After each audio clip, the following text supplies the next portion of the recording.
Good morning, everyone. Happy Friday and May 10th. It's nice to have everyone joining us today. While we are waiting for Ishan to join us from California, I thought I would just go over a few housekeeping pieces of business, and then if you have any questions, please let me know. In your link today, if you have not gone ahead and filled out the pre-survey, I would certainly appreciate you taking the couple of minutes that it requires to complete and appreciate you doing that.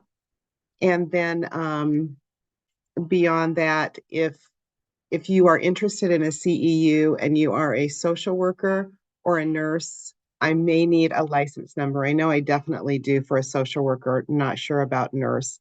So this is new to us. There's also a bit of pre-work that needs to take place.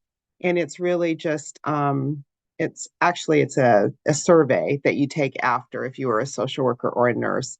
And so if you want CEU credit for that, we're trying to figure out a way where you can access that easily. And so we're working with our IT director to figure that out. It's just a very brief responsive survey. And once I have that, I will send you the link and let you know. And there will be one of those for each session that you attend. And so beyond that, just in terms of Ishan Shivanan, we were able to connect with Ishan during COVID. He was in Cincinnati, Ohio, doing some work with Cincinnati Children's Hospital and Cincinnati University Medical Center, and also with our VA veterans. And our medical director, Dr. Savastava, attended a lecture where Ishan shared his yogic breathing and meditation techniques that had been so powerful in the work in the hospital system here and with our veterans. And he said, you know what, we need this at Hospice of Cincinnati.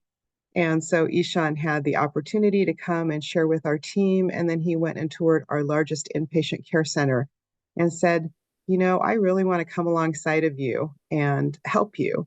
And so at that time, Ishan came and offered meditative and breathing practices, teaching us wonderful, helpful techniques that helped carry us through COVID and met with us on a weekly basis, teaching us and guiding us and just helping us relieve so much of the burden that we were carrying at that time and enabling us to continue to do this sacred work that we're called to.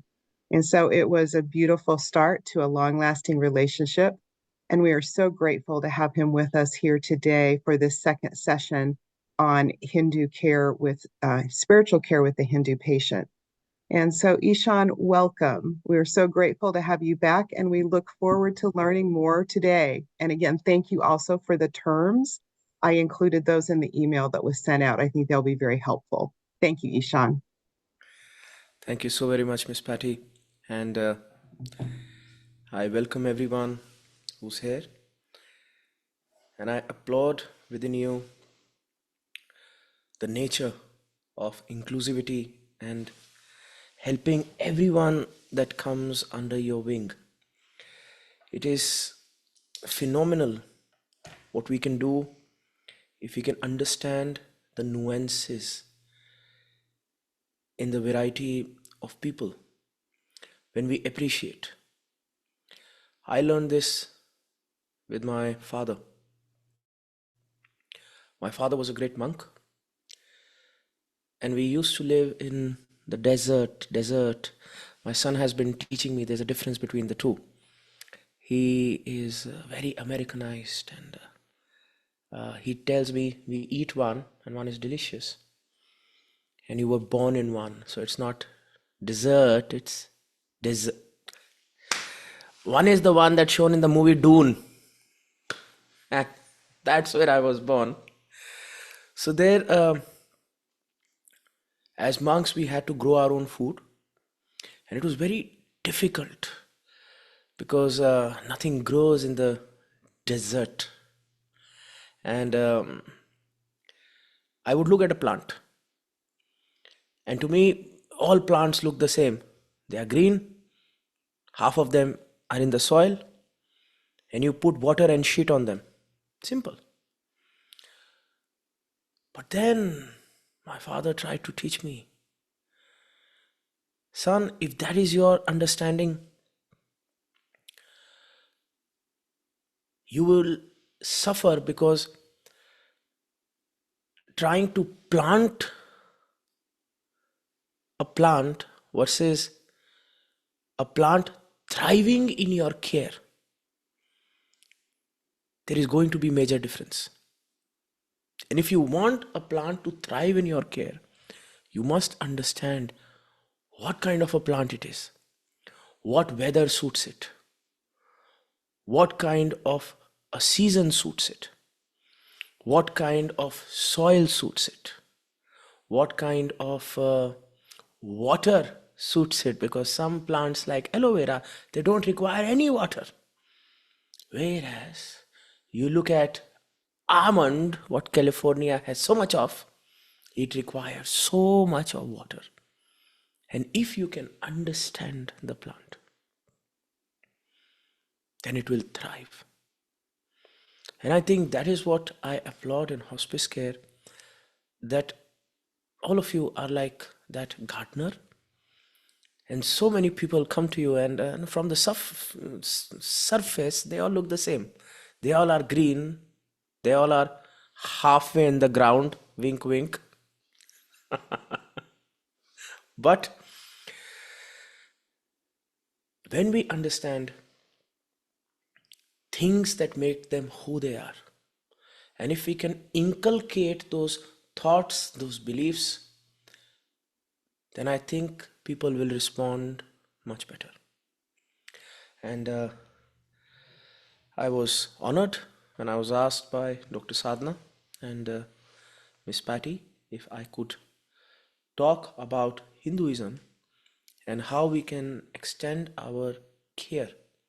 So, in this, I realized that I will have my own views on how we can care for the people, but at the same time, I would like to share with you what I can, so that even you can develop your own ideas on care, because care would be ongoing.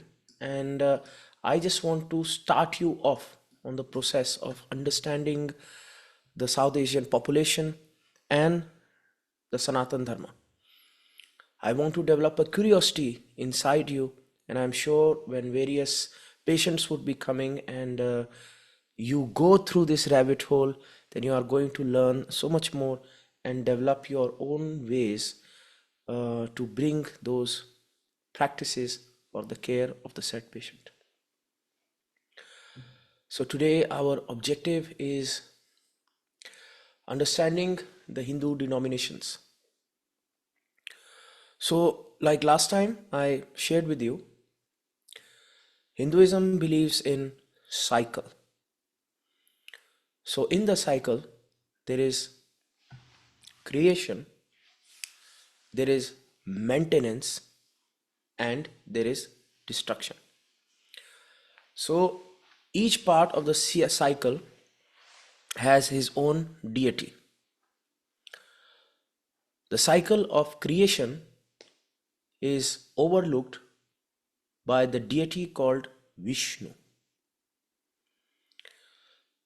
I want you to think of Vishnu as a gentleman lying down on a huge snake in the middle of the ocean. He is blue in color, wearing beautiful jewels, and oh my God, he is so handsome.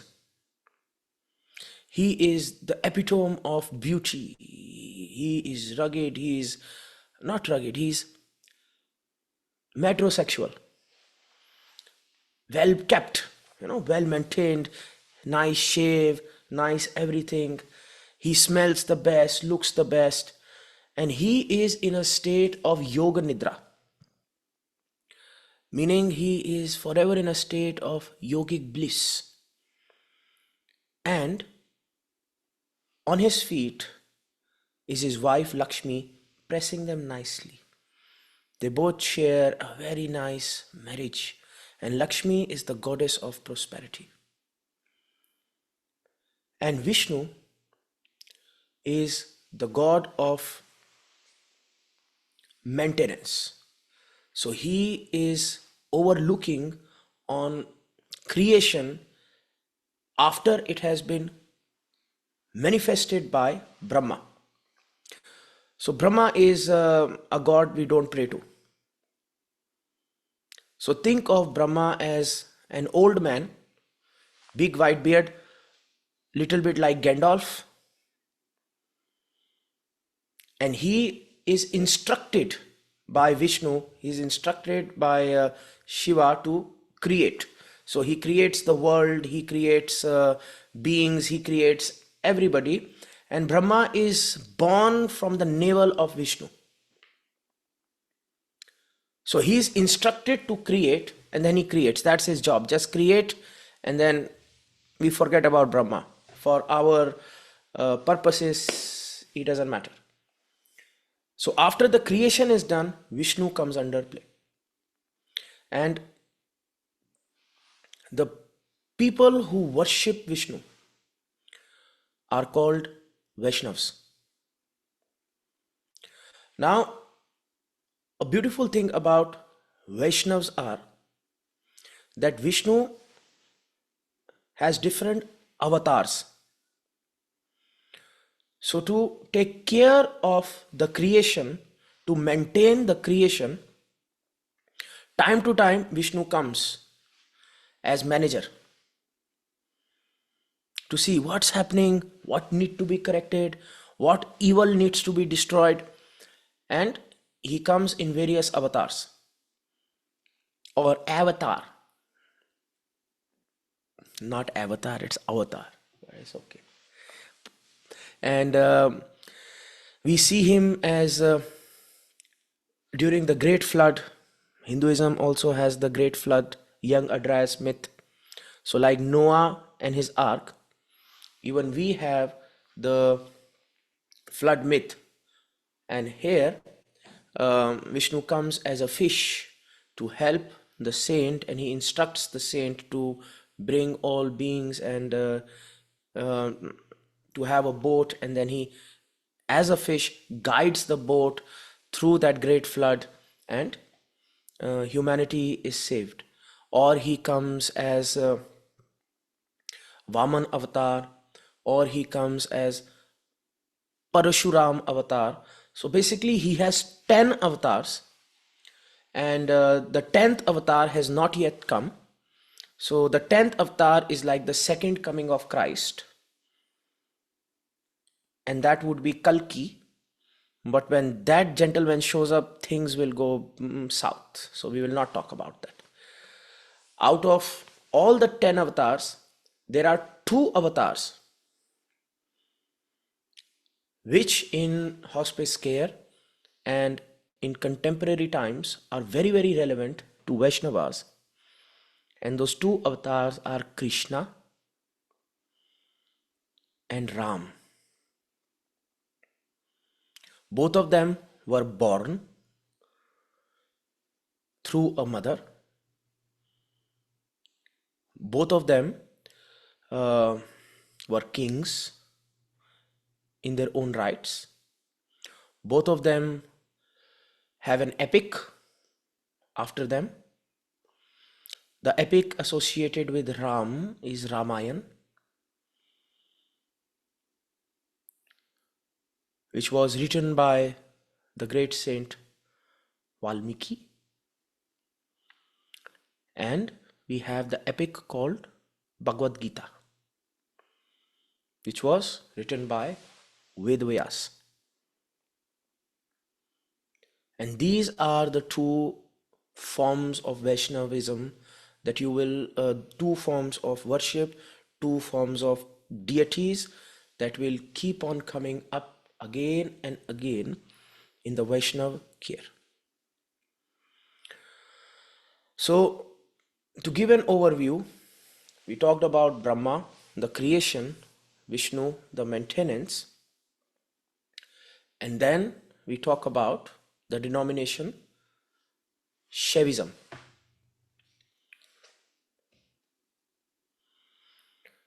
Shiva is generally the deity that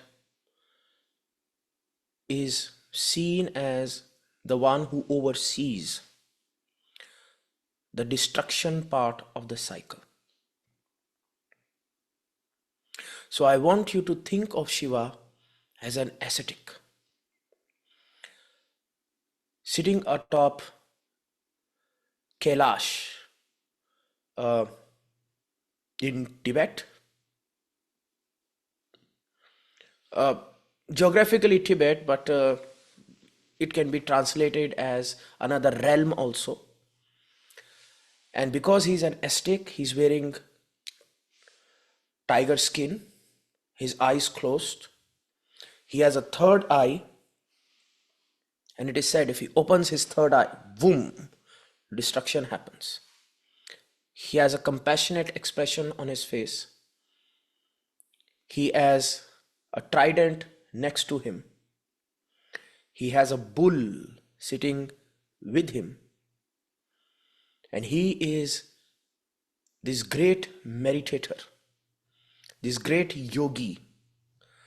So the meditation philosophies, they come from him. The yoga philosophies, they come from him. Shiva is never born. He never dies. He has different forms, but he just sort of appears.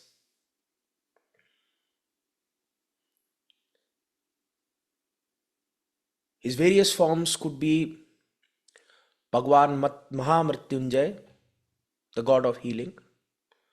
It could be Bhairav,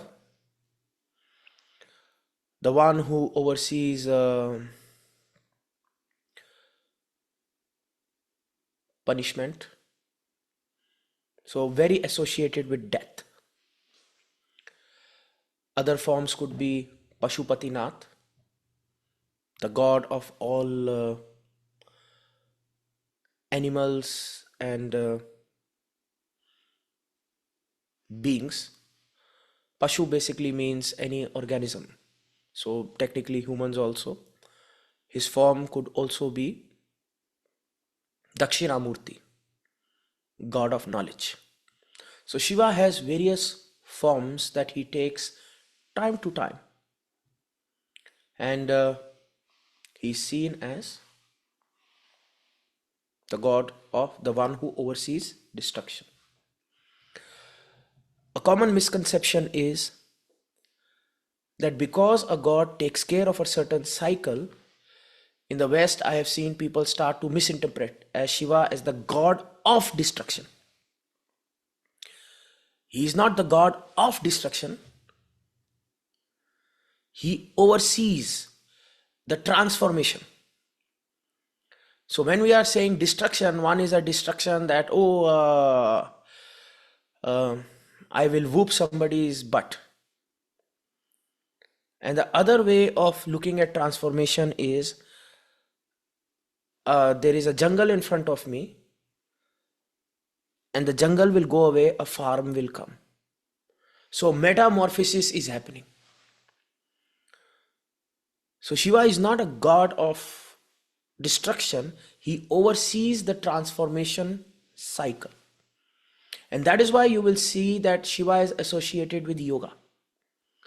Because if you call Shiva the god of destruction, then yoga is a form of destruction, but it is not. It is a form of transformation. And that is why all these knowledge, all these school of thoughts the Shaivites create, that are all self-evolutionary, whereas the old self is metamorphosized into something new and beautiful, and the caterpillar become butterfly. So things like yoga, things like meditation, things like sadhana, samadhi are all forms of thoughts of the Shaivite. Other than Vaishnavism and Shaivism, now we look at Shaktiism. So in the Shaktiism denomination, we look at God as the divine femininity. So if we look at Shiva as a part of Shaktiism, then even the Shaivites agree that if we take the word Shiva, so the E in the Shiva, if we remove, it becomes Shava. Shava is dead body. Shiva is God. And the E in the Shava, which makes it Shiva, is Shakti. That is why you will find Shiva with wife, Vishnu with wife. So there is a great emphasis on the feminine as energy, as the power behind the Shiva. That is the understanding in Shaktiism. So the goddess can be seen in many forms. She can be seen as Lakshmi, the goddess of prosperity, where she is Vishnu's wife. She can be seen as Parvati, Shiva's wife. She can be seen as Durga. So Durga is the goddess sitting on a lion with many hands, a warrior goddess, each hand with a different weapon. And she is the amalgamation, the Shakti. Shakti literally means energy. So she is the cumulative amalgamation energy of all the gods. Vishnu, Shiva, Brahma, if all their energies combine, sort of like Captain Planet. So if all the powers combine, we have Durga. And the other forms could be Kali. Kali is associated with death. And that is the mother with the tongue out, with fierce hair, with weapon in hand and a severed head in another hand. These are all the depictions. But if we go away from the depictions, Shaktiism and the practice of the Shakts is very meditative in nature. The yantras that you see, like the one behind me, are forms of Shaktiism. So this is the yantra of Shri Vidya, another form of the goddess Bala Tripur Sundari, praying to the mother as the divine girl child.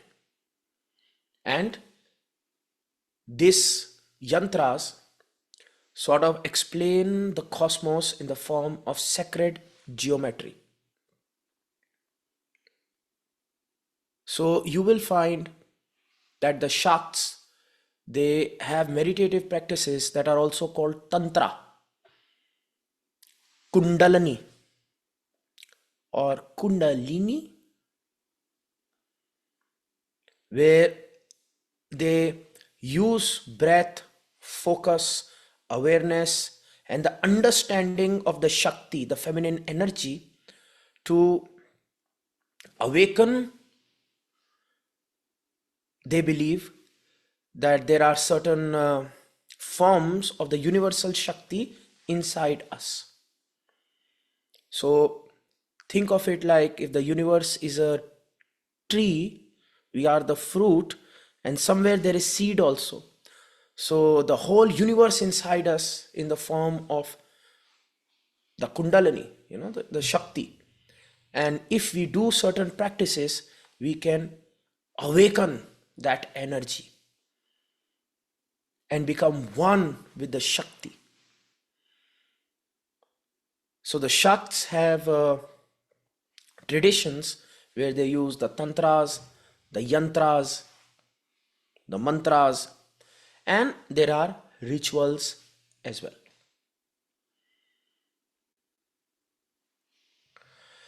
And then we have the other fourth denomination, which would be the Smart.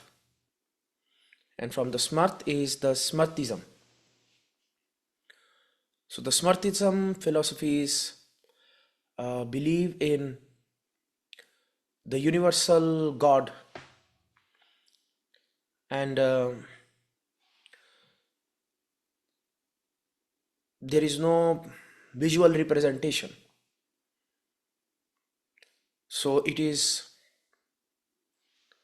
Vedanta, where the scripture is studied, practiced, understood, and the great saint Adi Shankaracharya is said to be one of the main propagator of Smartism. So the timeline of Adi Shankara could be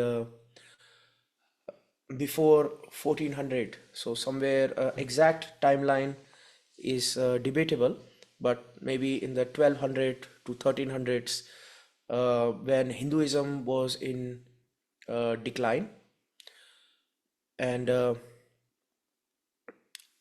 Buddhism had taken a lot of forms, and a lot of kings had accepted Buddhism, and the Hindus were persecuted or removed, and the whole political thing happens where the new thing comes, the old thing is removed. So when Adi Shankara came into existence, he saw that all the Hindus around what can be geographically called as India right now, but that time it was very vast and big.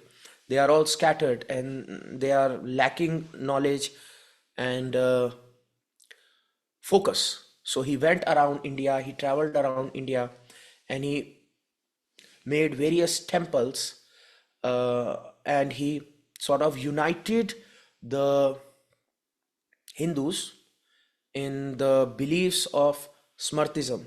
So he re-taught them, re-explained to them the Vedanta, and he sort of made a re-emergence of Sanatan Dharma.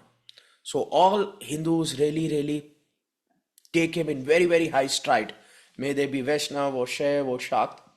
But the unique school of thought that he had and the unique understanding that he had was is practiced by the Smartism. And there is a lot of rituals in it. There is a lot of yagyas in it. There is a lot of scripture reading in it. So generally they are very hoity-toity, very, very well versed in knowledge, very, very you know they know stuff. So if they are sitting with you on a dinner table, if like Shav is sitting with you on a dinner table, Shav would be the fun one. He'll be nice, he'll be like he doesn't care about anything. Whatever you give him, he will eat. He will be like sugar in milk. Very fun, relaxed, happy. The Vaishnav would be having lots of dietary preferences. So he'll ask you 20 things. What is in that food? Does it have garlic? I can't eat it. Does it have meat? I can't eat it. Does it have egg? I can't eat it. Very, very many rules and this and that. And they are also nice and fun, but lots of rules, lots of things, lots of guiding principles behind them. If a Shakt would be sitting on the dinner table, they'll be very beautiful. They'll be wearing a tika, or they'll be having a yantra, or things like that. And whereas a smart would be sitting, then they will have lots of viewpoints that they will discuss with you. So we can see the influence of these various denominations on the person who is following them. And we cannot just see them as a visual representation, but we will also be able to see it in how they approach life, how they view life, how they interact with the world around them. And I think that is why it's very, very important to understand the difference in all these denominations, because um, as in the Vaishnav denomination, they would believe that God is in front and God is like a savior. So anytime something happens, God comes as an avatar to help me, to save me. He came as Ram, he came as Krishna. So I will always be the Bhakt. So I always have to pray to God. So God is in front and I have to pray to God. And the form of prayer is bhakti. And bhakti is surrender. Bhakti is, I just let go. So in Vaishnavism, there is this understanding of achintya bhed abhed. And this was given by Chaitanya Mahaprabhu.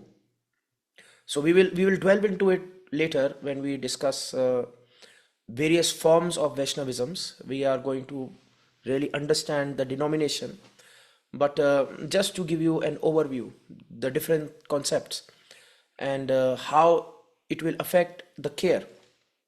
And Chaitanya Mahaprabhu is one of the great thought leaders of Vaishnavism. Chaitanya Mahaprabhu, we have the exact time, thankfully, 1486 to 1534. He was active in a place called Puri in India, and he gave the philosophy of Gaudiya Vaishnavism, also called Chaitanya Vaishnavism, which inspired the Hare Krishnas, the ISKCONs. And in his great philosophy, he explains that Achintya Bhed Abhed, God is same, Bhed means different, and Abhed means no difference. So one of the ways a great philosopher tries to explain this is in the difference between quantity and quality. So if we look at the sun, there is sunlight. So if you look at sunlight, it's same as coming from the sun.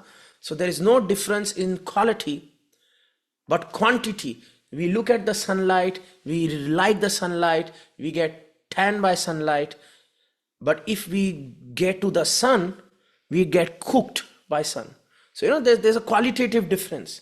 So we as creation can be the light, but the God is, it is same but different, same but different. So this is just a superficial explanation. But if you go into deep, this philosophy is much more grander, and there are much more nuances to it. But what I'm trying to say is, in the Vaishnav thought, God is there, is inside also, but there, and I'm doing the bhakti to the God, and the God is the savior.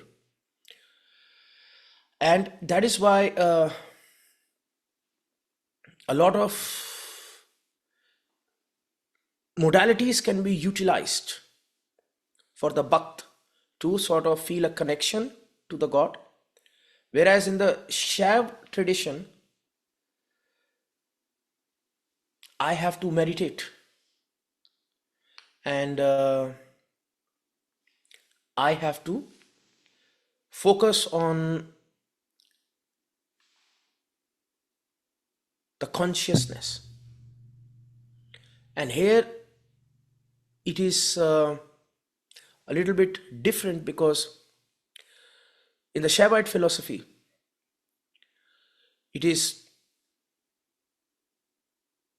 everything is beautiful. So maybe I would not want to change the circumstance, but I would just like to go inward. Whereas in the Shaktism philosophy, the approach can be little bit different. So that being said, let us go to all the denominations and let us begin with the overview of the diversity within Hinduism. So Hinduism is one of the oldest living religions in the world with a rich tapestry of diverse belief practices, rituals, and philosophies. One of the most fascinating aspects of the Sanatan Dharma can be the multitude of denominations or sects. And again, the sects that I am going to touch upon today are some of the most famous sects.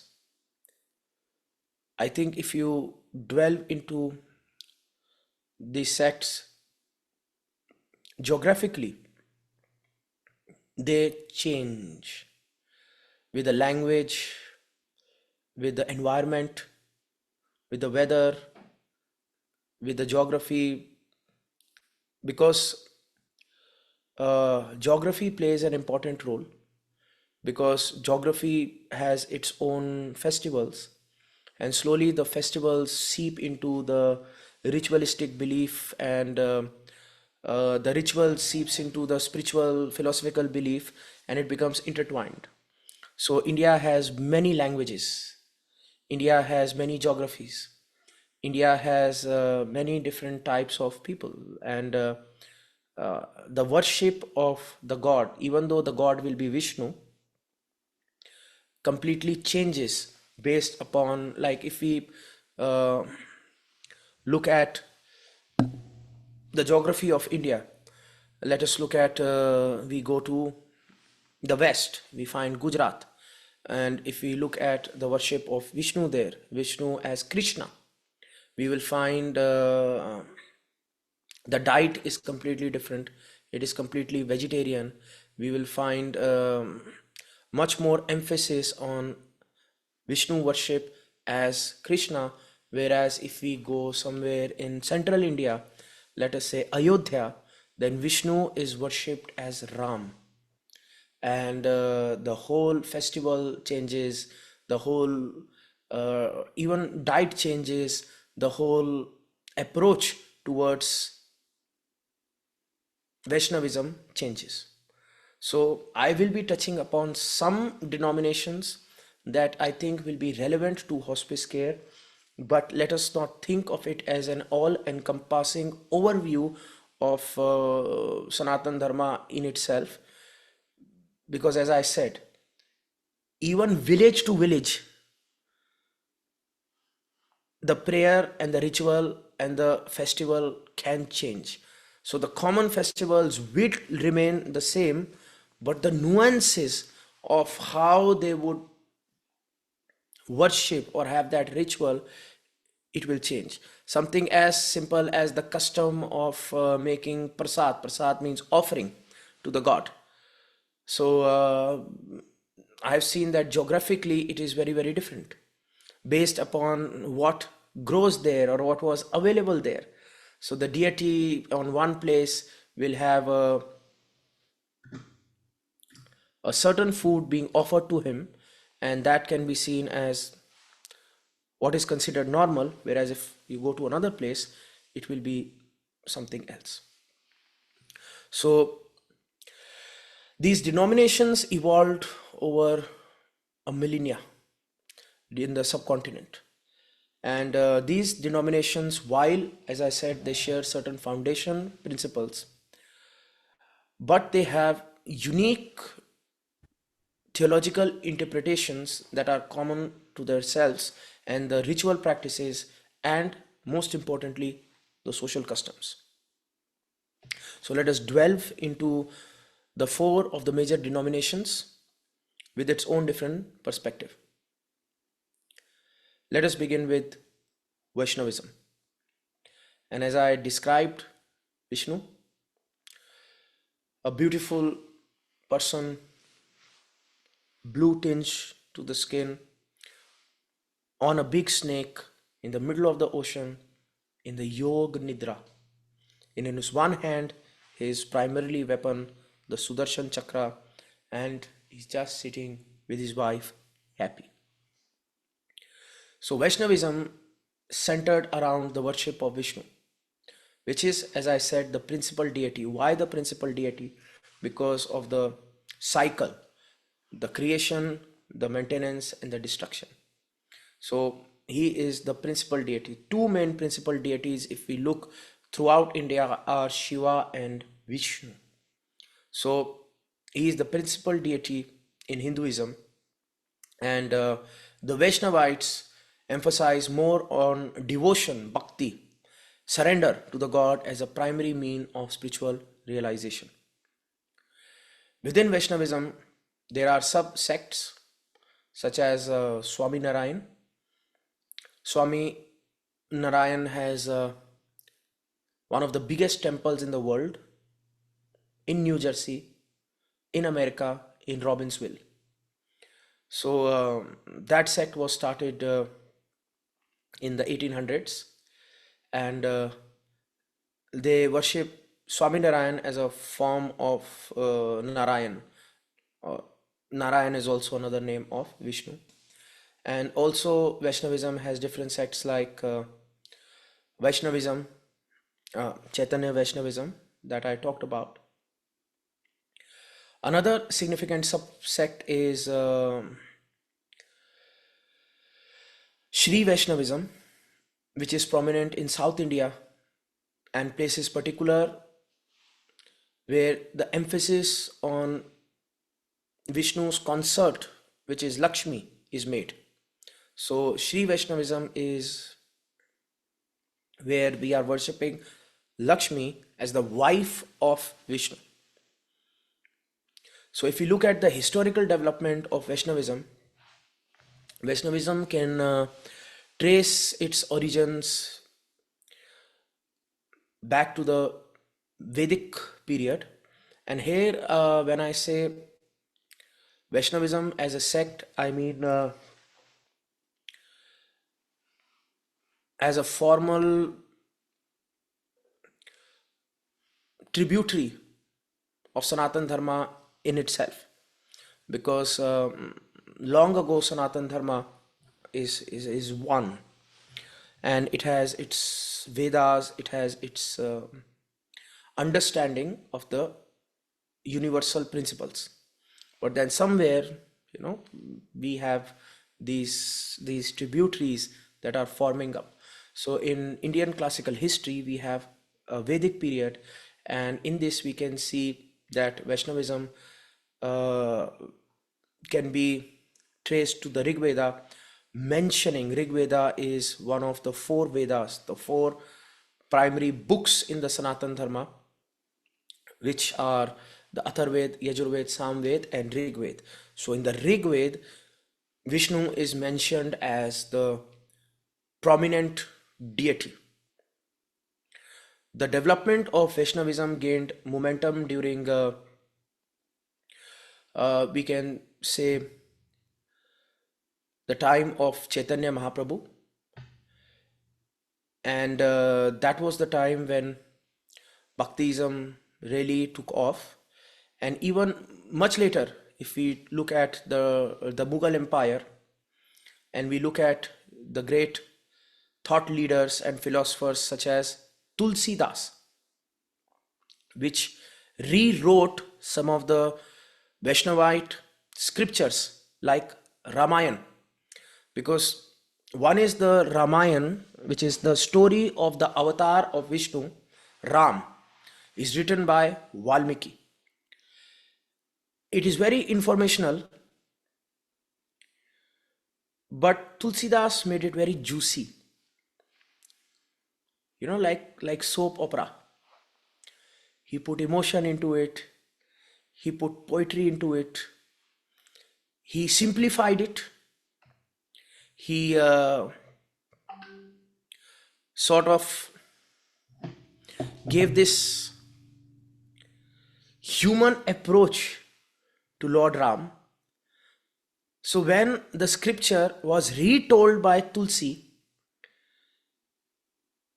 it captured the imagination of the population, and people start to re-explore and go towards Vaishnavism.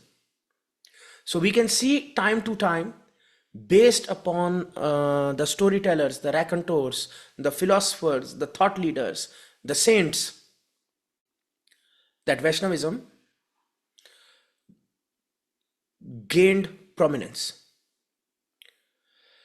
Vaishnavite saints and philosophers such as Ramanuj, Tulsidas, Madhvacharya, Chaitanya Mahaprabhu, they all have played pivotal roles in shaping the theology and philosophical understanding of Vaishnavism.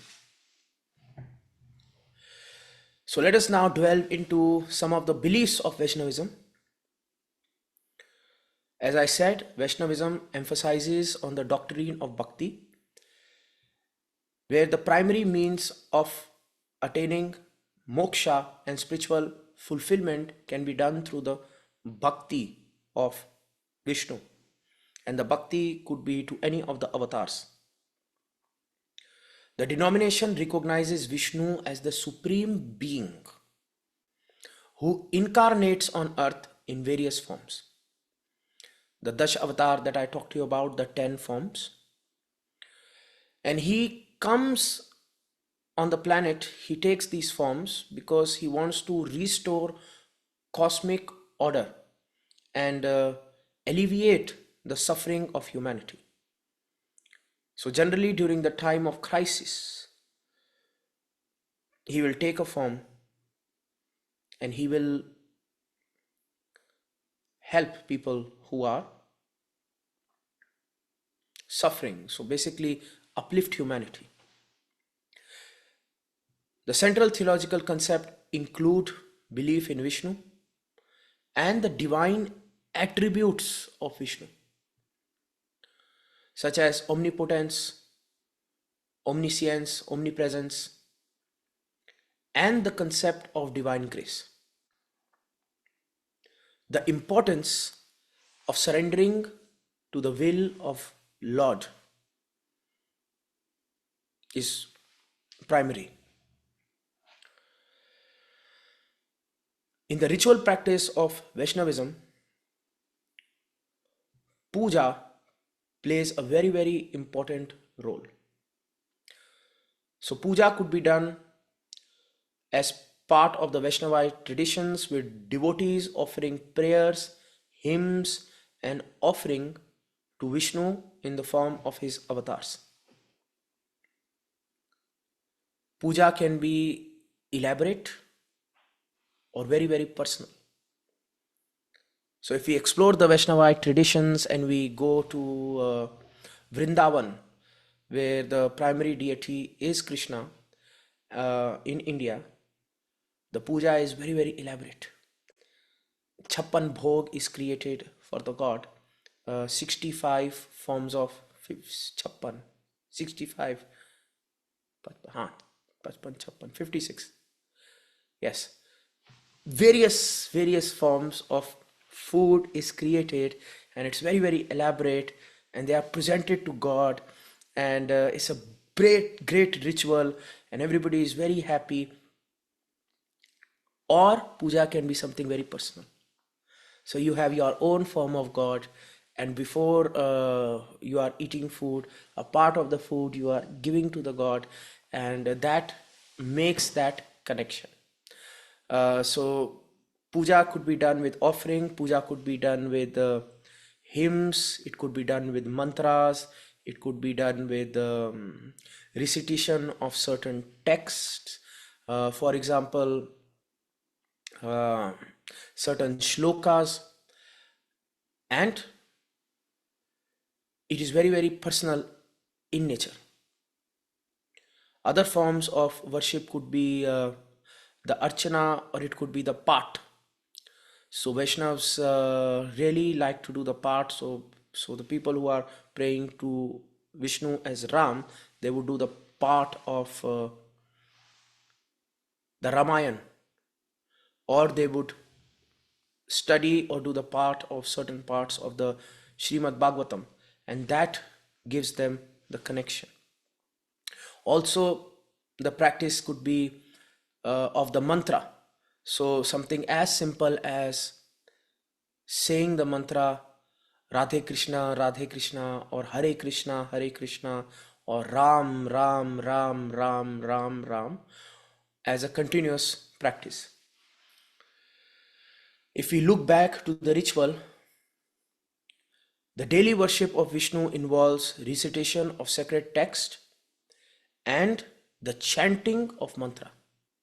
So here there is the rosary, and the rosary is hidden in a cloth bag, and it is taken in the right hand, and the practitioner would take the name of God again and again and again and again, and it could be done as a part of the day, or the ardent followers can do it 24 hours of the time, at least when they are awake and they are taking the name of God, which is also seen as the part of the worship of Vishnu.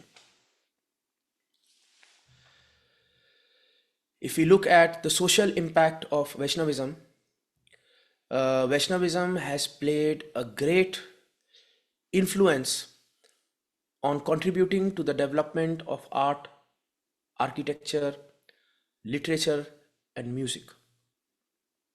So, if we look at the various geographies with which Vaishnavism is attributed, is followed. So, if we look at Jagannath Puri, if we look at Vrindavan, all these places are places of pilgrimage, and places where Lord Vishnu took birth as an avatar and did his Leela.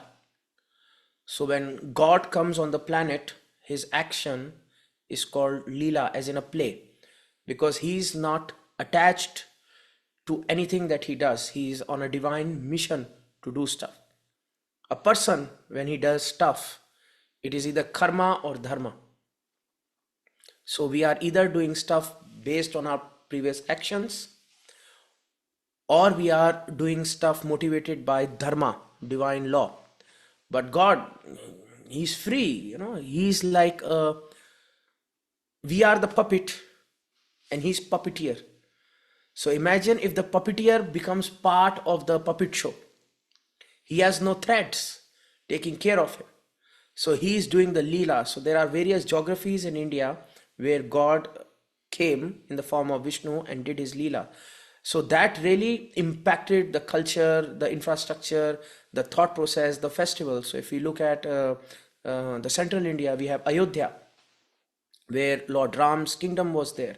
So again, the festivals developed according to that philosophy. Even the language, the food can all be attributed to that place, and the influence of the religious practices based upon that pilgrimage spot, that Leela spot. And Tirupati in the south of India, again, based upon the form of God that was there, all these practices develop into play.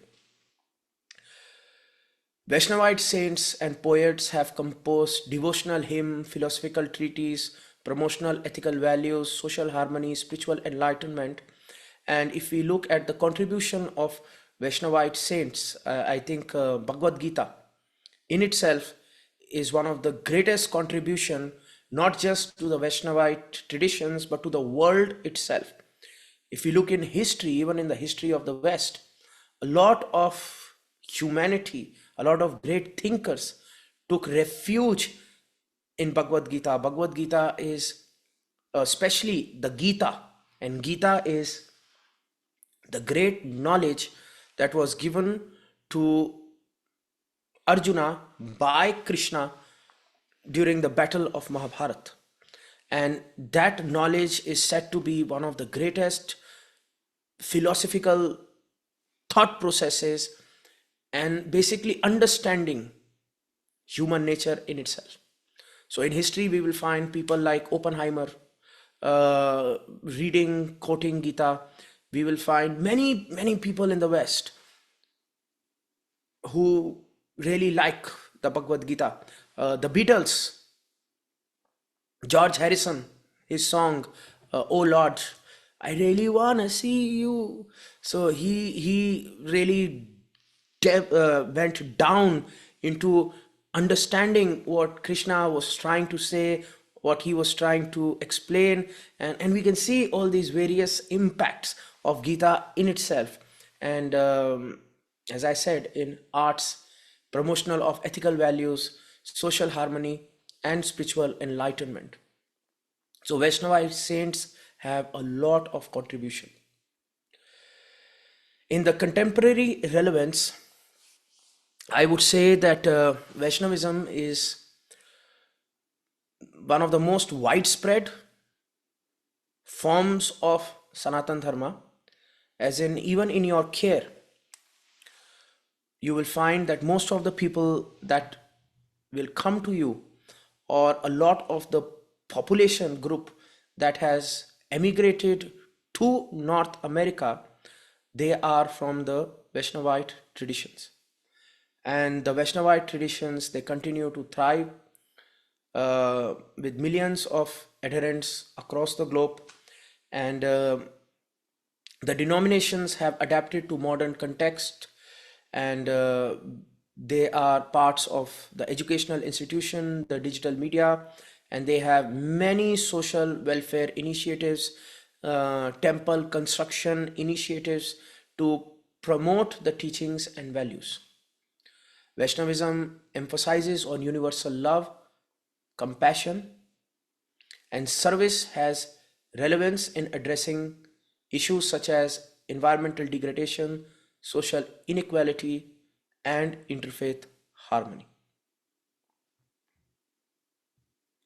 In conclusion, Vaishnavism stands as a vibrant and multi-faced tradition within Hinduism, offering devotees a path of devotion, wisdom, spiritual fulfillment, with Vishnu being the center and the principal deity. Through its rich theological heritage, ritual practices, cultural expression, Vaishnavism continues to enrich the religious and spiritual landscape of India and the world. Now, we delve deep into Shaivism.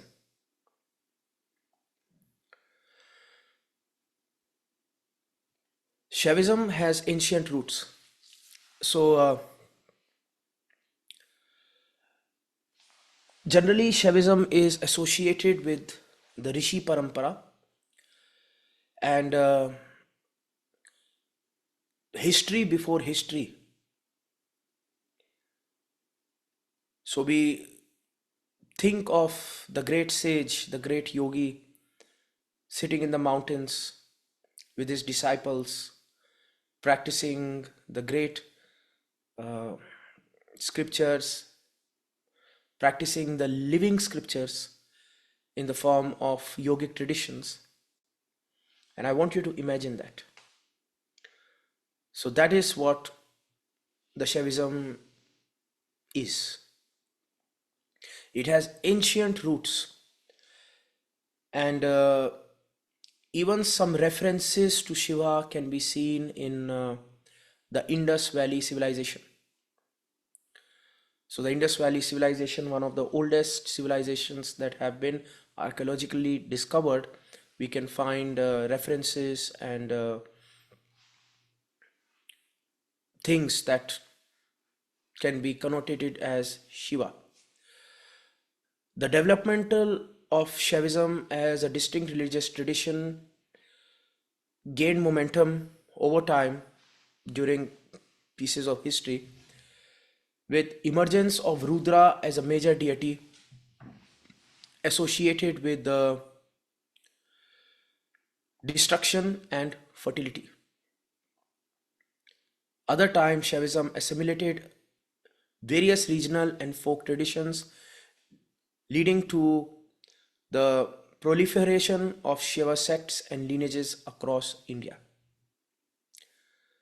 The theological doctrines of Shaivism would be: Shaivism embraces a diverse range of beliefs, emphasizing the worship of Shiva as the supreme being and the embodiment of transcendental consciousness. So, a lot of the time when Shiva is worshipped, Shiva would not be worshipped as a human figure.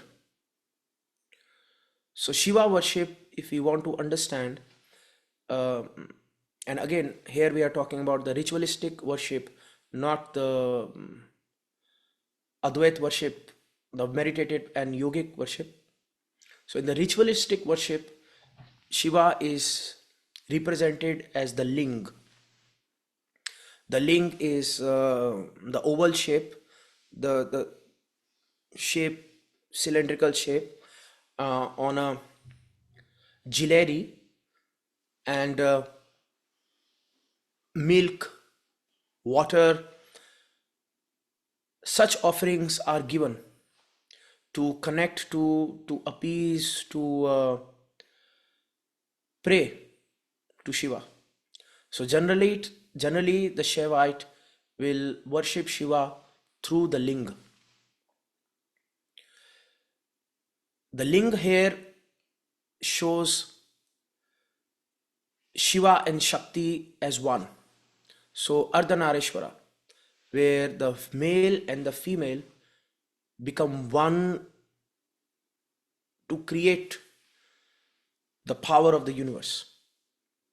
So when the Shiva and Shakti become one, great creation is invoked. Something like in the fusion reaction. When you put together, then great power, great energy comes. When you put Shiva and Shakti together, cosmos is created. So this Shiva and Shakti become one in the representation of the ling. The ling, the Shaivites also believe, is the representation of the infinite, of the whole universe. And here when we are talking about the universe, we are not talking about the scientific, just the physical plane of the universe. We are talking about infinite universes. So we are talking about infinite dimensions, infinite universes, infinite beings, all of infinity in that one form. So when the Shaivite prays to the linga, he is praying to Sadashiva, the form of Shiva, which is from which everything comes and in which everything will go into. So that representation really brings a lot of joy to the Shaivite. While the Shaivite is praying, they can also chant the mantras, and the true universal mantra of Shaivism that can also be taken into consideration when we are doing hospice care is the Omkar, which is Om. So it is the sound, the vibration of Shiva from which a lot of creation, all creation comes down to. And the other mantra is the Panchakshari, which is Om Namah Shivaya. So the Shaivite believes that from Shiva comes all creation. And again, when I say Shiva, it is the Shiva and the Shakti, the Ling, the Shiva and the Shakti. They come together and create that divinity. So when the Shaivite says Namah Shivaya, he is talking about Na, Ma, Shivaya. So Panchakshari mantra means the elemental sounds. So Na means earth element, Ma means water element, Shi means fire element, Va means the air element, and Ya means the ether. So Nama Shivaya. When I'm saying this, I am connecting to the God that is in everything. I am connecting to the elements. I'm connecting to the divine frequencies of nature. And when I say Om, I am connecting to the God as the formless. The Nirgun and the Nirakar is what the Shaivite says. The Nirgun means the God which has no guna, is no description and no form.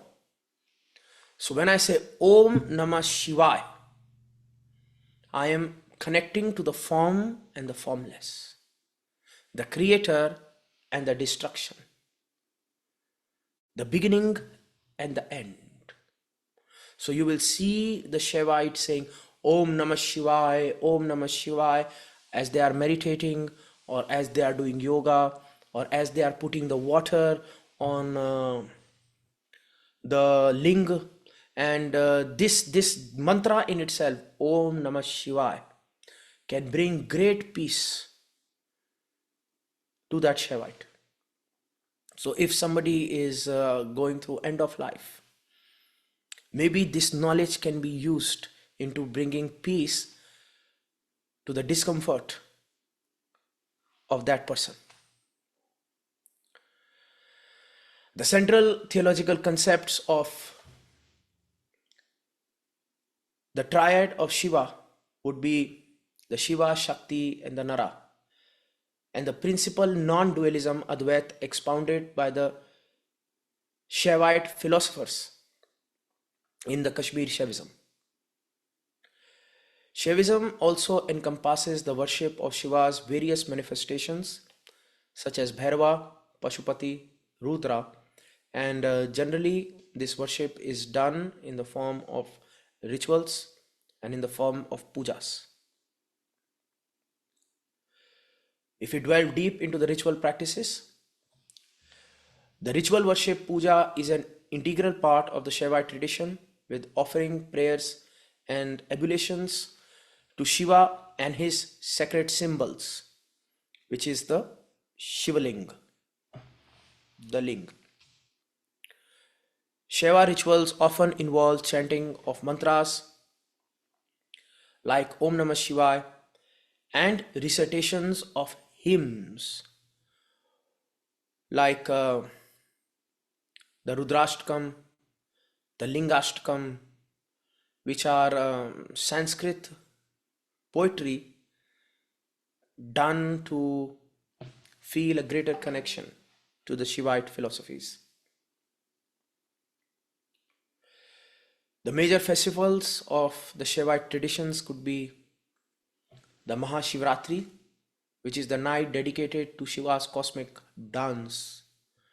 And this holds significance for the Shaivites, attracting millions and millions of people to celebrate this form of Shiva. Another depiction of Shiva that is very, very prominent in the West that we can talk about is Nataraj, the dancing Shiva. You will see him, there is a circle of fire, and inside Shiva is there doing the Tandav, the great dance. And again, the dance can be interpreted as the vibration in an atom, or the dance can be interpreted as the dance that is done when the transformation of a cycle is happening. Um, that is why, if we look at the cultural expression of the Shaivite traditions, a lot of emphasis is done on music, art, and dances. So Shaivism has deeply influenced the Indian culture, art, literature, philosophy, inspiring magnificent temples across India.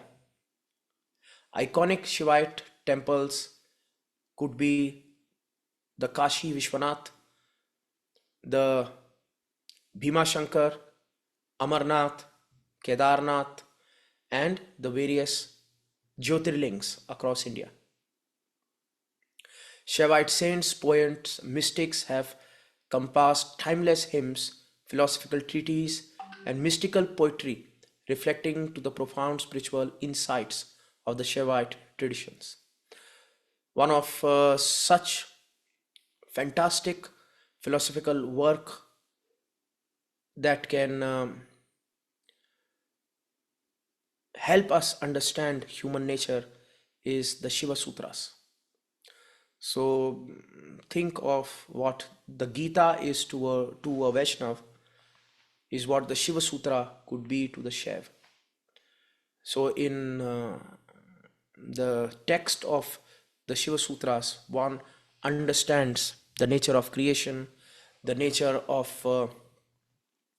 human being in context to the creator, and the way back to the creator through the cognitive jugglery that we can do.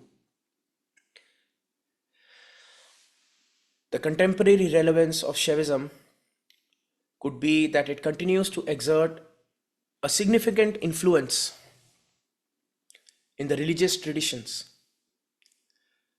with millions of followers worldwide. Shaivism emphasizes on spiritual practice, meditation, and self-realization. Shaiva organizations, spiritual teachers, and online communities play a crucial role in disseminating Shaiva teachings and fostering spiritual growth. In conclusion, Shaivism stands as a vibrant and multifaceted tradition within Hinduism. Through its rich theological heritage, ritual practices, cultural expression, Shaivism continues to enrich the religious and spiritual landscape of India.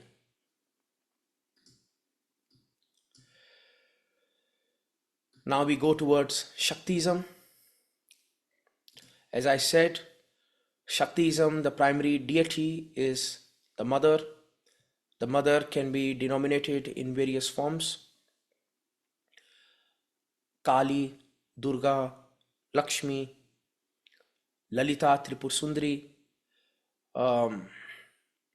Geographically, we can see various forms of the mother and the various qualities associated with that form influencing the ritual practices, the philosophical practice, and the traditions. As for example, we can see in the Bengal side of India, Shaktism is practiced. So Bengal would be the eastern side of India, the eastern coastal side of India, where Shaktism can be seen as the worship to goddess Kali, and the philosophers that are associated with this part of Shaktism could be Ramakrishna Paramhans, and one of his principal students was Vivekanand. And Vivekanand could be defined as the person who got Hinduism to North America. So Vivekanand, during the Conference of World Religions in Chicago, the book that I was talking about in the last session are the thoughts of Vivekanand. And Vivekanand comes from the Shakt beliefs. And a great understanding of Hinduism through Shaktism was done by Ramakrishna Paramhans, whose student was Vivekananda. Even if we look at another celebrated figure in the West, Yogananda Paramhansa. Even Yogananda Paramhansa was influenced by Vivekananda, by Ramakrishna Paramhans, and even he comes from the Bengal side of India, which is where the Shaktism is prominent. So West, even before any influence was done, by Vaishnavism or Shaivism, we could say that Shaktiism plays a very, very important and pivotal role. And again, if we go towards Gujarat, east of India, geographically wise, then Shaktiism plays a very, very powerful role, even though the prominent deity would be Krishna, but the primary festival is Navratri, the 9 nights where the goddess is celebrated. So, if we talk about all the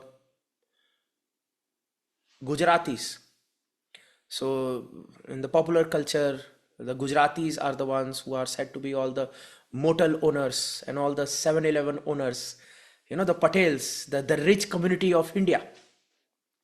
And their primary deity, a lot of the primary deities in Gujarat can be said Krishna, so much so that the greeting, the official greeting, like we say hello, it is Jai Shri Krishna. So Jai Shri Krishna is glory to Krishna. So in Gujarat, Krishna is seen as very, very dominant, but even then the primary festival is Navratri. So Navratri is when for 9 nights there is going to be the dance of Garbha.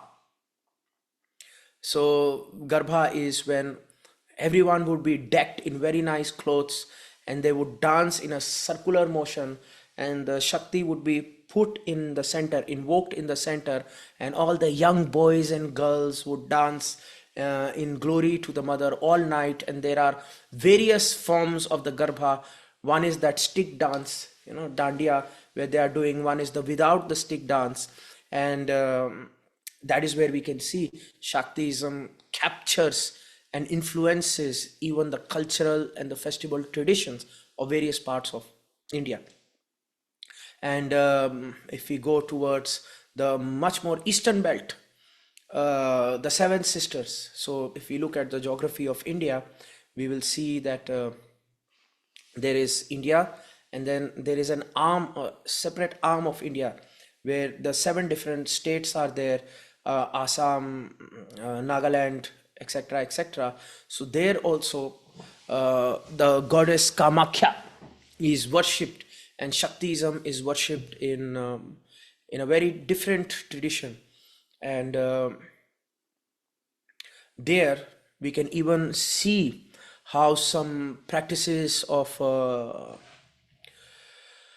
offering even meat to the mother are still prominent. And whereas if you go to the east, then the Navratri and the Shaktiism is very different, because there, if you look at the diet, it's very vegetarian. And you go to the east, then it doesn't matter, because we offer even meat to the goddess. So geographically, the Shaktiism keep on evolving and the tradition keep on evolving. That being said, if we look at the historical evolution,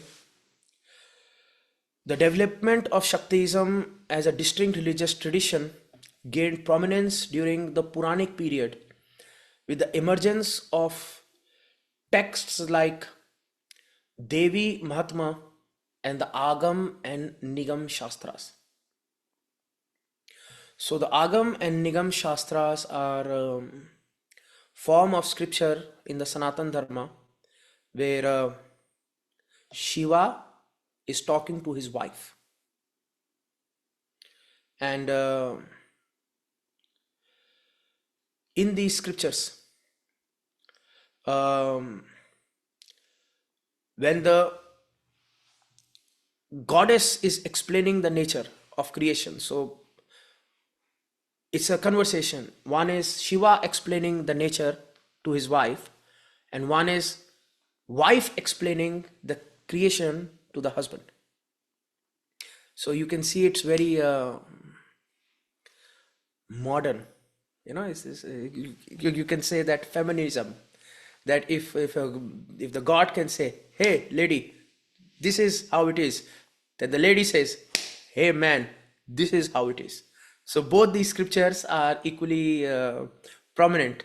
And in the Agam Nigam Shastras, when the goddess is explaining or the goddess is being understood, we have scriptures like the Devi Mahatma, the Lalita Tripur Sundari, the Khatagmala, the Sastranam. We have scriptures like uh, Mahanirvan Tantra, Vigyan Bhairav, in which the goddess is explained as a force of nature, and especially the Vigyan Bhairava is various forms of meditations that a person can do to connect to the universal energy, the feminine, the energy of the universe.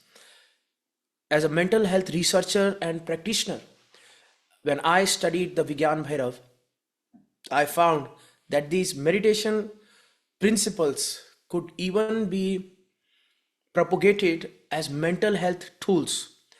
These meditation practices, once taken out from the text, and if the core concepts are understood and the theological nature of the concepts are removed, then we get that practice. And if that practice is introduced as a tool of mental health, then I found that great benefits are experienced by the practitioners. So this shows the relevance of those thoughts of Shaktism.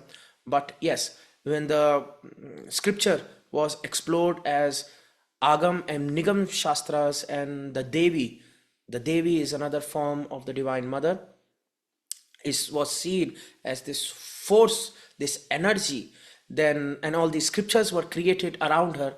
Then another sect of Hinduism came, dedicated to exploring and practicing the various rituals, various meditations, various practices to connect to the Devi, and that is where Shaktism can be seen to manifest as a different denomination. Over time, Shaktism evolved into diverse, multifaceted traditions incorporating elements of Tantra, yoga, and goddess centric rituals. The theological doctrine of Shaktism emphasizes on the worship of Shakti, the divine feminine energy that pervades in the cosmos and manifests in various forms like Kali, Durga, Lakshmi, Saraswati. Saraswati being the goddess of knowledge. The central theological concept include the principle of Shakti as the creative force behind the universe, the interconnectedness of Shiva and Shakti, and the transformative power of the goddess in liberating souls from the worldly bondage. Shaktism encompasses diverse philosophical perspectives, including Advait, non-dualism, and Dvait, dualism, in articulated by scholars and mystics within the traditions.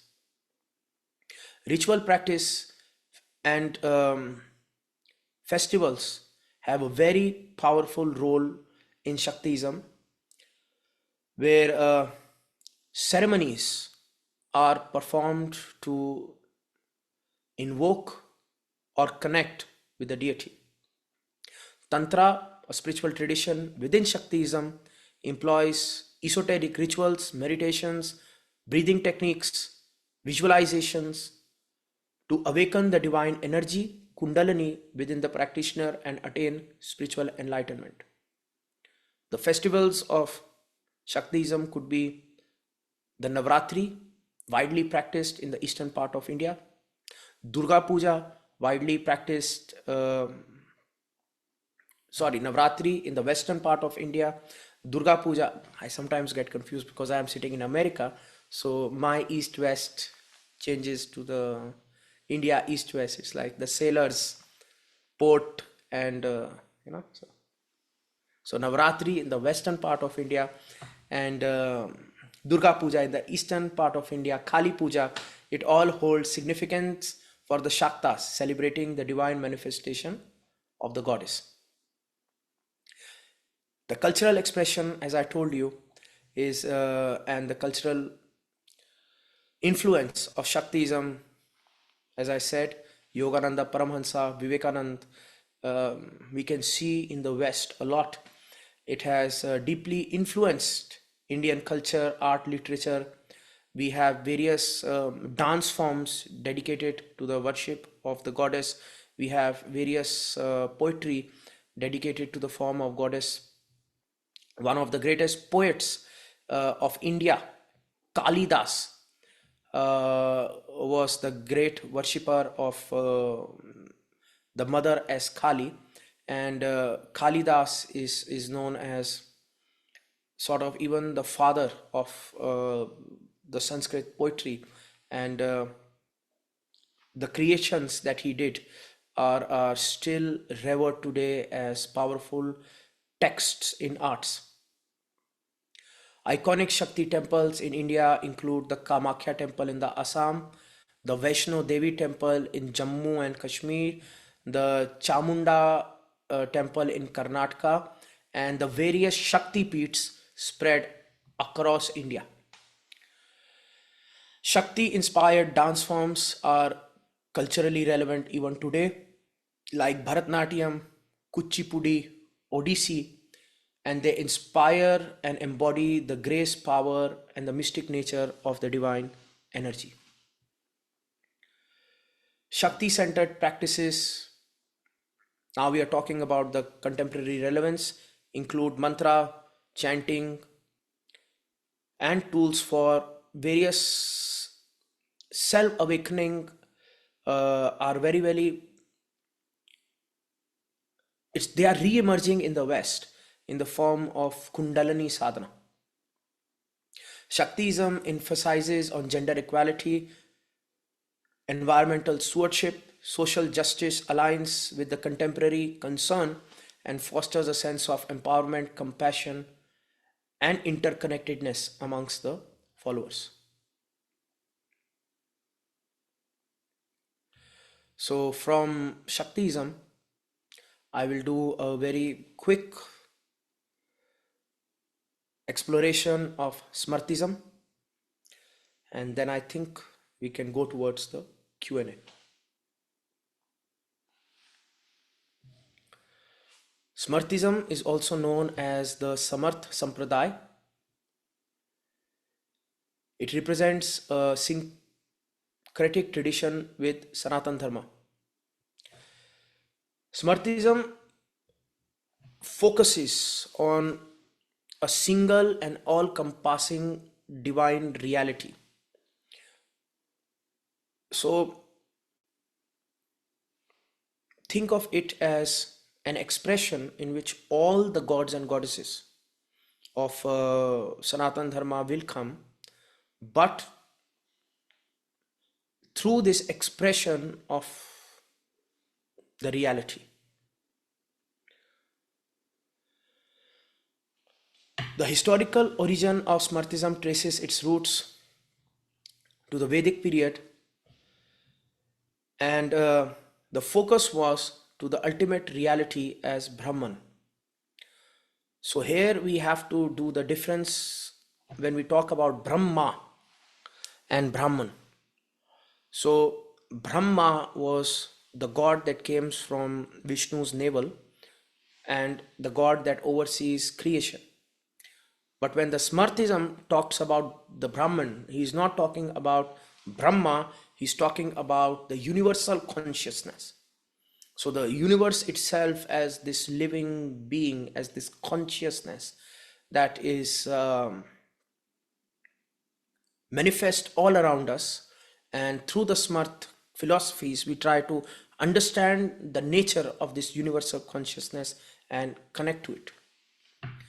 The development of Smart as a distinct religious tradition gained momentum with the emergence of the Smriti literature, particularly the Manu Smriti and the Dharma Shastra text, with codified ethical and social norms for Hindu society.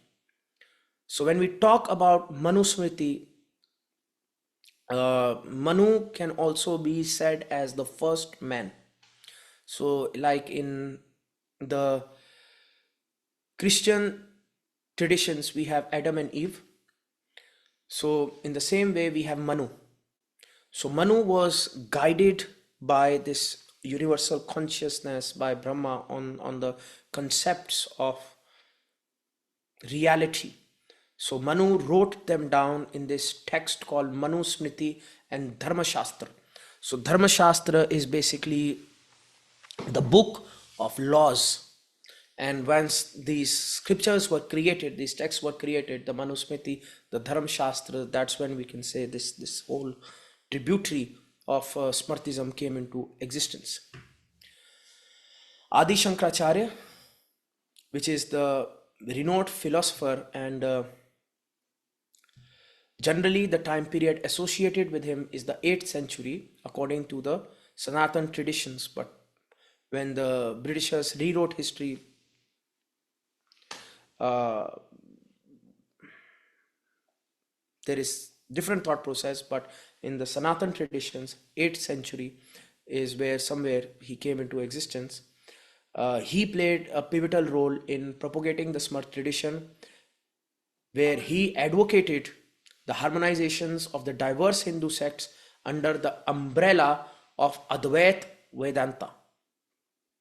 So Advait Vedanta, we can find a lot of contemporary movements in North America today that still practice and explore the traditions of Advait Vedanta. One such example can be the Chinmaya mission. So in the Chinmaya missions, all the exploration of the text and teaching is done. And I have seen a lot of practitioners of Chinmaya in North America itself, where Advait Vedanta is explored and practiced. The philosophical underpinning. Smartism says that the philosophy of Vedanta, it asserts the non-dual nature of reality and the identity of the individual soul with the ultimate reality of the Brahma.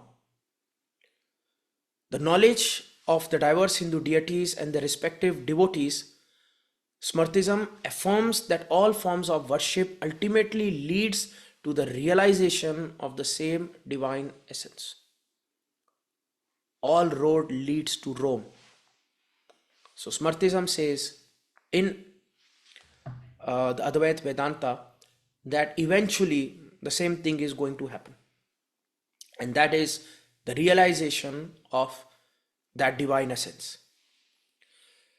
The central Smart philosophy is Ekam Sat Vipraha Bahut Vadanti, meaning the truth is one and the sages call it by various names, emphasizing that the underlying unity amidst the apparent diversity of religious expressions. If we look at the ritual practices, Samartha worship is characterized by the performance of puja, in which a ritualistic practice introduced by Adi Shankaracharya, wherein the 5 deities representing different aspects of the divine are worshipped together. Some other rituals involve recitations of Vedic mantras, offering of prayers, flowers, and other symbolic items, and observations of religious festivals like Diwali, Holi, and Navratri. If we look at the contemporary relevance, Smartism continues to exert a significant influence as a unifying force within Hinduism, providing a framework, dialogue, cooperation, and mutual respect among various religious sects. The Samarth institution, educational centers, and spiritual organizations play a crucial role in disseminating Advait philosophy, promoting religious literacy, and fostering interfaith dialogue.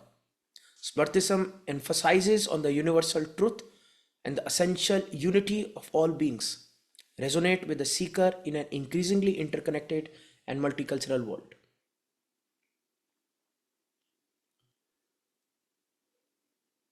Now, let us delve into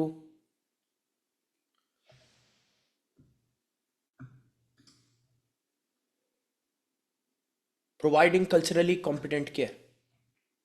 So, we have covered introduction to the Hindu denominations.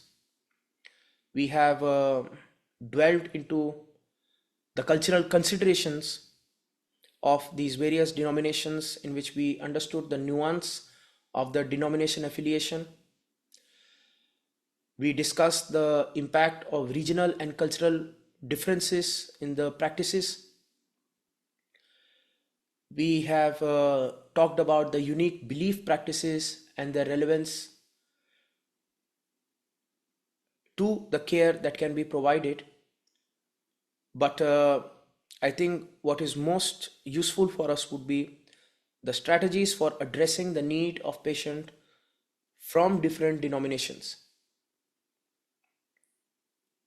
So here, before I talk about the strategies, and yes, I created these notes as a packet so that whatever I'm talking, I can give it to you. And there I made the diagram representations, I made the flow charts so that it would be very, very easy for you. And I'm put everything together as side by side comparison so that you will have notes to understand the various different differences and the similarities between all these practices. So what I think can be utilized here is the common philosophies, because if we try to design care based upon the ritual practices, then it would become very difficult, um, because all these practices would be very, very different from one sect to another, but the underlying core beliefs, they are common within all these sectors. The beliefs like compassion, faith, and unification to the deity. So when we look at all these pujas, puja is a form of invocation of that deity. So the invocation can be done with a prayer in itself. So if we affirm to the patient to connect to the deity, so questions like, who do you worship? Or universal concepts of Sanatan Dharma like, you are the Atma. If we assert this verbally to a patient that is at end of life, then that can bring great comfort. You are the Atma. So you are not the body, you are the soul. You are not the body, you are the soul. Let the soul continue its journey. Let the soul become one with the Isht Devata. So Isht generally means the God. So if the verbal reinforcement of these core concepts can be done, then I believe there can be great power in the care. So if we look at hospice care in Vaishnav, Shaiv, Shakt and the Smarth tradition, it is guided by the principle of compassion, spiritual awareness, reference for the sacredness of life and death. The caregiver, I believe, can draw upon the rich spiritual heritage of Hinduism to provide holistic support to the individual and the family during the end of life journey, fostering a sense of peace, acceptance, and connection to the divine. Why I believe this is important is because hope and faith play a very, very important role in the healing process of a patient, may it be physical or mental. And if we utilize these tools, it can have a very, very powerful impact in their journey. And that journey could be healing, or that journey could be end of life transition, or that journey could be counseling of the family member of the departed. Before I continue, just a very fast recap of some of the denominations, not a recap, just an introduction, because I was going through the notes. I think uh, the point number 2, denomination and sect. So just let me explore the sect of the various denominations just as a knowledge base. In the care, I don't think it would be that very important, uh, but the core principles is what we are going to focus upon. So in North America, some of the sects of the denomination that are relevant, I'll just name them for you. Let us go to Vaishnavism. So Shri Vaishnavism, Chaitanya Vaishnavism, Swaminarayan are some of the sects that have practitioners in the West. In Shaivism, we can talk about Shaiv Siddhant, Kashmir Shaivism, and Lingaites, of which practitioners I have seen in North America. The Lingaites are founded by the Baswa in the 12th century, and the Lingaites are important because they reject the social evils of that time, and they reject all distinctions, and they emphasize a devotion to the formless aspect of Shiva. So they really, really focus upon inclusivity. If we talk about Shaktism, we have the Shri Vidya and the Shakt Tantra. The Smartism, we have the Advait Vedanta and the Brahmo Samaj. And some of the other sects that I've seen in North America are the Ramakrishna, which are founded by Ramakrishna Paramhans, student Vivekananda, and the Arya Samaj, founded by the Dayanand Saraswati. Coming back to strategies for addressing the need of the patient from different denominations.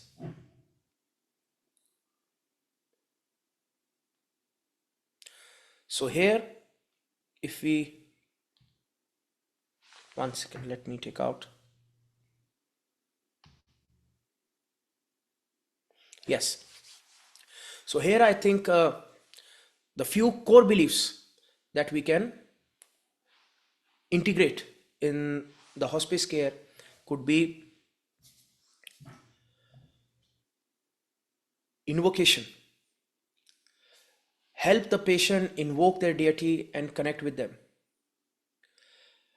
And in this invocation, we can just use questions like,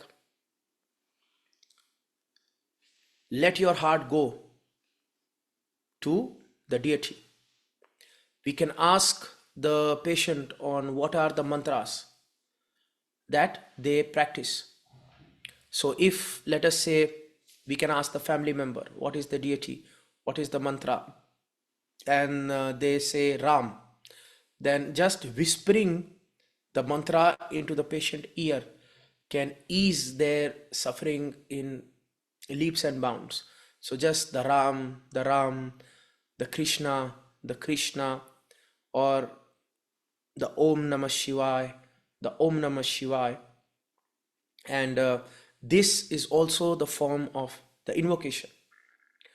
And after invocation could be the reinforcement of the key principles of faith that I said, that if we can reinforce to them about Atma. And here it's very important to use the terms Atma, not soul, Atma. So the Atma is eternal. The Atma never born. The Atma never dies. The Atma transforms from one plane to the next. So let the Atma become one with the deity. So if it is Krishna, so let the Atma unify with the Krishna. Let the Atma go to Ram. Let the Atma go to the Shiva Shiva. Now, one of the things that can help Atma in its journey is certain concepts. Concepts like love, forgiveness, and acceptance. So in all of the Hindu traditions and faith, love is common. The love towards the deity. So if we can reinforce it verbally, try to feel the love towards the divine. Because love is the central theme of the Bhakti traditions. So as a caregiver, we can reinforce it by saying, feel the love towards the divine, or reinforcement by saying that the divine loves you, Krishna loves you, Ram loves you, Shiva loves you, Shiva accepts you, Shakti loves you. So, just the name can be changed, and can be changed by simple questions to the family. If the patient is at a certain critical phase of his life, or where they are suffering from dementia, or they are suffering from any disorder where they themselves can't help you with the answers, the family can help. And then we can assign such positive affirmations where love is reinforced. Love towards the deity, surrender to the deity, bhakti to the deity, or the deity loves you, the deity accepts you. This can help in the process of letting go. Another could be reinforcement of acceptance. And the acceptance is, it is a cycle. You are born and you die, and you will be reborn. Accept the transition that is happening in your life. Let the Atma go into the light. Let the Atma connect to the Isht.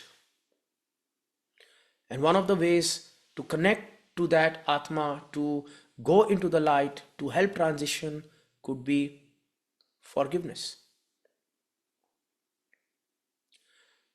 We can reinforce verbally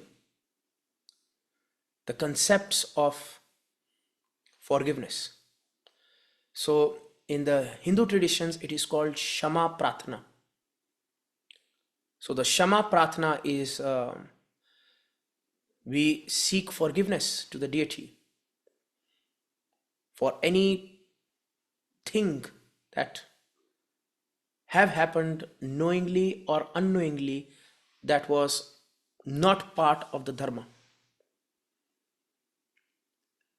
And we seek forgiveness in a way that we can let go of the past that we carry with us.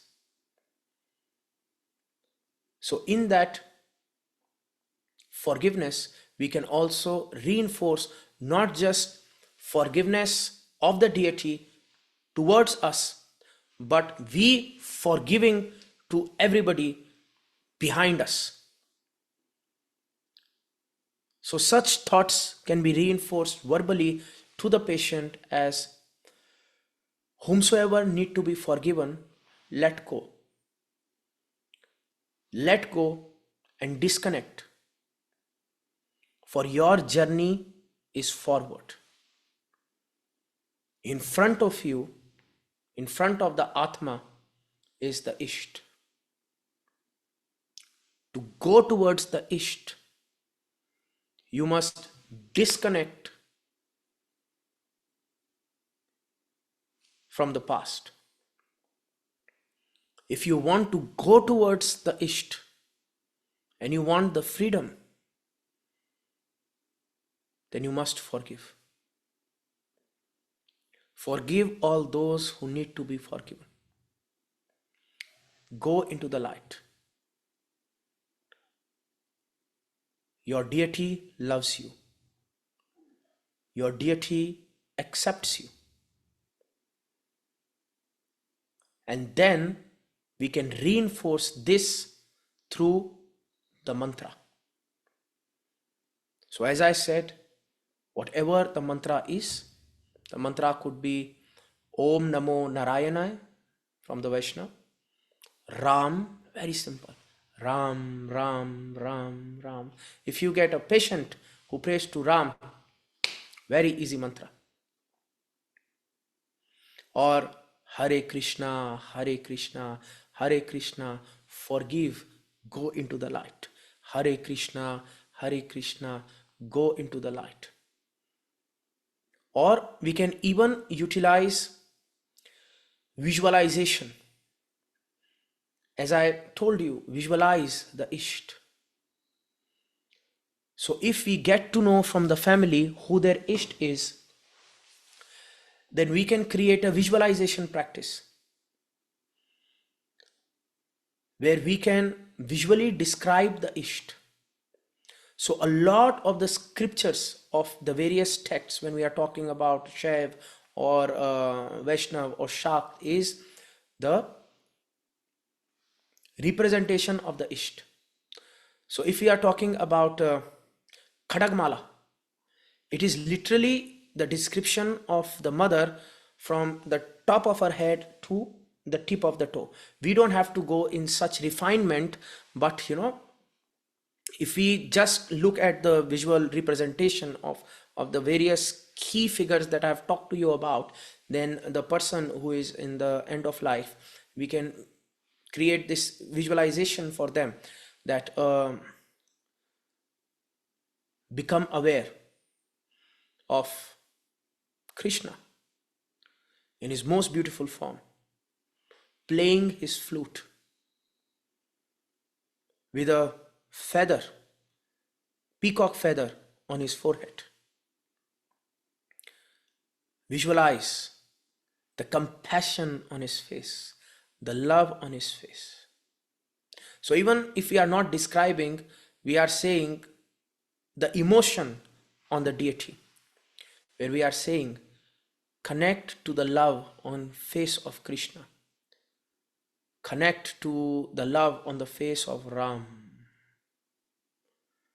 So the more we visualize or help visualize the deity, the more a patient can disconnect from the past suffering and move towards that divine, and letting the Atma continue on its journey. So invocation, reinforcement through love, forgiveness, and empowerment of that process through mantra is something that can be utilized. Help the patient connect with their deity, as I said, in the forms of mantra that pertain to their denomination. That is something that can really provide the culturally competent and inclusive care that we are striving to achieve. And why this care is important? Because faith, belief is extremely important, intangible unquantifiable parts of the human healing process. In the scientific terminology, faith and belief can sometimes be represented as placebo. And even when we are doing clinical trials, we have to take placebo into consideration. Whereas the said modality that we are researching upon, if it cannot beat the placebo, then it cannot be taken as an accepted form of treatment. Placebo is given power by the faith and belief. In the whole history of human development, religion and spirituality has empowered these key core concepts. And now, as chaplains or as hospice workers, you have the power to utilize these tools and empower them to ease the suffering or provide comfort to the patient and the family, and maybe even yourself. Because I remember my conversation with Miss Patty the first time I met her. I was sitting in this room and this beautiful presence, I don't call her a person, I call her a presence. This presence came in front of me, and she was literally like a form of Devi, as Ramakrishna Paramhans, defines her, compassion and love. I felt as if I could surrender. And even though she was a form of the Devi, a form of compassion itself, she was telling to me that after each patient that comes and goes, I feel a residue. And she defined residue as this intangible force that she carries with herself all the time, and it somehow influences her cognition and her physical nature. And she wanted in our conversations to explore more and more modalities for her peers and colleagues to somehow overcome this residue. At that time, we were looking at the Indian knowledge-based systems of meditation, yoga, and breathwork to help her colleagues. And today, we are still having that conversation, but we are using faith and belief as a tool to overcome that residue, not just for the patient, but the care worker itself. And I think that is the importance of respecting the religious beliefs and practices and empowering each and every single individual so that they can utilize these tools for their journey. I think that would conclude my lecture and presentation on the various sects, denominations, and how our understanding can help us build strategies on providing the care to the relevant denominations. We still have some time. Let us dedicate 3-4 minutes to Q&A. Over to you. Are there any questions? Don't be shy. I'm kind of scrolling through everyone here. I had a question, Ishan, about the cycles. Yes, ma'am. Are those cycles individual to each person in their journey, or are there cycles that are recognized by denominations and groups that together we are in a specific period of time? So, ma'am, cycle is a core belief in all groups. So if we look at the Sanatan Dharma in its totality, then the cycle of birth, maintenance, and death is a core key concept. And because that is a core key concept, then the concept of yuga is also a core key concept, whereas if all of humanity is in that current chronological place during the cycle, which the thought process of the Sanatan Dharma is that right now, presently, we are in the Kali Yuga cycle. So the Kali Yuga is the last cycle after which the destruction or the transformation happens.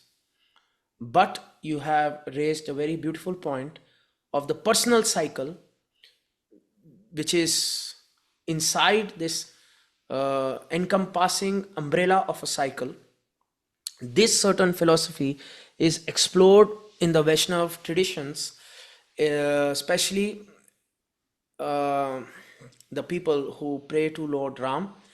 And this is explored very beautifully in the scripture called Yoga Vashishta. And in that, the explanation is done of Utpatti, the creation, then the maintenance and the destruction, and then the acceptance.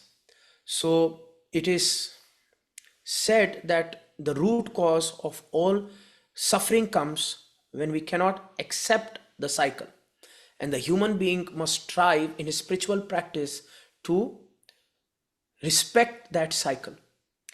If we look at the various forms of the Vishnu avatar, we can see the influence of the personal cycle. So if we take into consideration Buddha as a form of the Vishnu avatar, Buddha is a king, and Utpatti, so Utpatti, let us say creation, Buddha is a king, and Buddha is in his palace, and Buddha is enjoying all the beauties of a palace, and he has all the joys and all the pleasures. And one day Buddha comes out of the palace for the first time, and it can be said as a metaphor for when a child goes away from the protection of his parents to college, and suddenly the world is revealed to him, the various parts of the cycle is revealed to him. So Buddha for the first time sees a sick man, an old man, and a dying man, and Buddha is very confused, and he asks the charioteer. The charioteer can be seen as a metaphor for time itself, for chronos, that will this also happen to me? And the charioteer, time, says, of course, death, disease, and old age will happen to you. And suddenly Buddha goes into a form of depression, a form of shock, because he has to suddenly accept this reality of existence, that the cycle will influence me. And the Yoga Vashish says that when the cycle reveals itself to you, the first response is going to be great sorrow. And But the cycle doesn't need to end at sorrow. What Buddha did was he meditated and he went towards the next phase, which is sakshatkar, means evolution, acceptance, self-realization, and growth, and hence became the Buddha. And that is what even the personal spirituality dedicates to us in terms of understanding the cycles, that yes, the utpatti is going to happen, yes, the maintenance is going to happen, yes, the sanghar, the destruction is going to happen. But what then happens after the destruction? Does nihilism and depression happen after the destruction, where you are not in acceptance, you go into a denial, you go into a state of cognitive dissonance? Or you explore spirituality based upon your denomination, upon your sect, and you go towards the freedom of Maya. Maya is our attachment to the cycle. Maya is our invisible bondage that we are carrying with ourselves. So through our spirituality, we can let go and sort of evolve from the cycle towards the next cycle of evolution and sakshatkar. And this can be seen in the scriptures like Yoga Vashisht. This can be seen in the lives of great forms of avatars like Buddha, Ram, even Krishna. And these can be seen in the various forms of practices of Shaivism and Shaktism, where the Kundalini is awakened to break from the Maya of the cycle, or in Shaivism, where the unification with the Shiva consciousness is made to be free from this personal cycle of existence. So the all encompassing circle will continue, but we do not need to be part of the roller coaster forever and ever. We can check out of this Hotel California wherever we want. Yes, ma'am. Thank you. That was very helpful. I also really appreciated your explanation of destruction as being transformative. Um, to me, that offered such an element of hope and a different way to approach the suffering in our life. And so I appreciated that very much. Thank you, Does ma'am. it, yeah, does it, The Shaivite never sees destruction as destruction. The right, Shaivite sees it as a transformation. Always. So there is no such word as destruction. It is just transition and transformation. which I appreciate 100%. Does anyone else have a question? Looking through? Okay. Thank you so much, Ishan, for your time and your expertise, your scholarship, and your faith. It has been so instructive. And I think that I know as a practitioner, as a chaplain, I personally benefit, but I hope that it will be something that I can also pass on, not just to patients from the Hindu denominations, but it just helps me see the thread that goes through all faith and belief. You know, the love, the acceptance, the forgiveness, what we all strive for and need in those final moments. And I just appreciate your time and sharing with us so that we can learn and be culturally competent and spiritually competent with those we serve. So I'm very much looking forward to the next session. Um, Thank you for getting up so early in California. We do appreciate you. Thank you, ma'am. The next session is actually the one even I am looking forward to, because the next session has the most important theological concept, death. And that is Okay. something that is my core competence as a faith leader in this faith. So that would be something that I would love to share, because that is my core competence. And I really look forward to that. We do too. Thank you so much. Thank you, everyone. Have a wonderful day and weekend, and we will see you again next week. Thank you, madam. Thank you all. Take care.